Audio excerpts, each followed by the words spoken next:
Assalamualaikum warahmatullahi wabarakatuh. Saya Jafir Kafi dari kelas 11 MIA 2. Saya di sini akan membahas tentang apakah tank masih relevan? Ya, sebelum kita bahas lebih lanjut mengenai masalah ini, mari kita lihat perang yang sedang terjadi, konflik modern yang sedang terjadi pada akhir-akhir ini, yaitu adalah perang Rusia-Ukraina. Pada konflik Rusia-Ukraina ini, kita sering mendengar banyak berita bahwa tank-tank Rusia dengan mudahnya dihancurkan oleh para pasukan Ukraina. Tercatat bahwa ada sebanyak 1.591 tank Rusia yang berhasil dihancurkan oleh pasukan Ukraina pada konflik Rusia-Ukraina tahun 2022. Dalam kurun waktu yang sangat singkat, yaitu 4 hari, Rusia telah mengalami kerugian sebanyak hampir 16% dari stok tank mereka hancur di tangan pasukan Ukraina. Ada beberapa faktor yang berkontribusi terhadap kerugian tank Rusia pada perang Ukraina-Rusia ini. Faktor-faktor tersebut diantaranya adalah serangan kejutan yang dilakukan oleh para pasukan Ukraina terhadap tank-tank Rusia, underestimasi kekuatan musuh, kurangnya intelijen dari Rusia, overestimasi kekuatan pasukan sendiri, dan leadership yang buruk dari atasan-atasan Rusia tersebut. Dengan banyaknya kerugian yang dialami Rusia pada perang Ukraina-Rusia ini, kita jadi berpikir, apakah tank masih relevan? Ya, maka dari itu, mari kita bahas lebih dalam.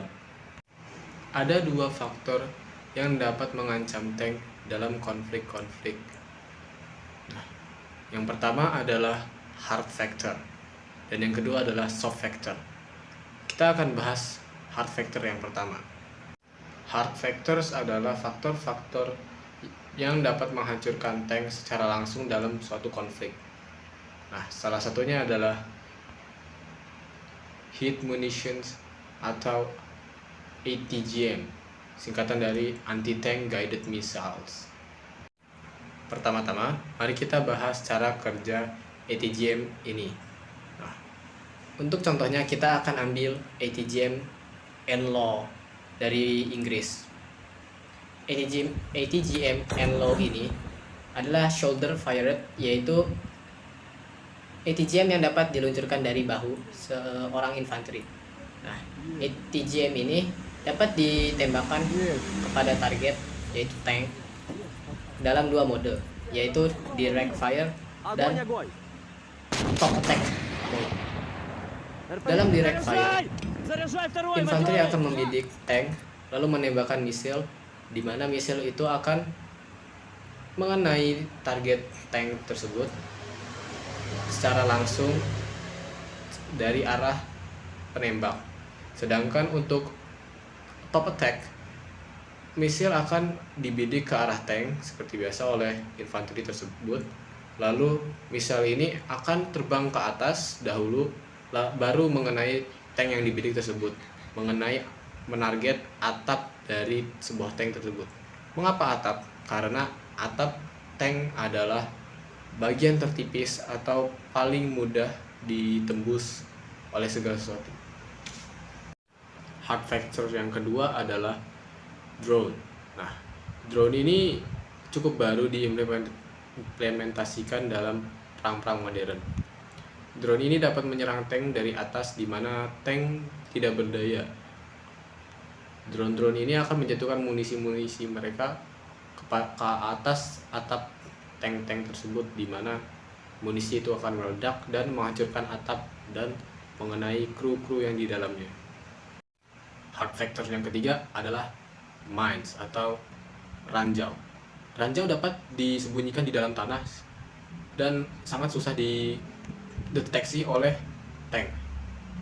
Ranjau-ranjau mungkin tidak akan meledakkan tank tersebut secara langsung, karena banyak tank yang sudah dilengkapi pelindung di bawah lantai tank untuk melindungi tank-tank tersebut dari serangan ranjau. Tetapi ranjau-ranjau tersebut masih dapat menghancurkan trek-trek dan roda-roda dari tank yang dapat menghentikan laju tank sepenuhnya. Selanjutnya adalah soft factors. Nah, soft factors ini adalah faktor-faktor yang dapat mengurangi keefektivitasan tank dalam sebuah konflik, secara langsung maupun tidak langsung. Salah satu soft factors ini adalah medan perang. Tank-tank pada general sangat baik digunakan untuk medan-medan seperti padang pasir dan lapangan luas, di mana tank dapat menembakkan peluru-peluru mereka secara akurat dan jauh. Untuk soft factor yang kedua adalah berat.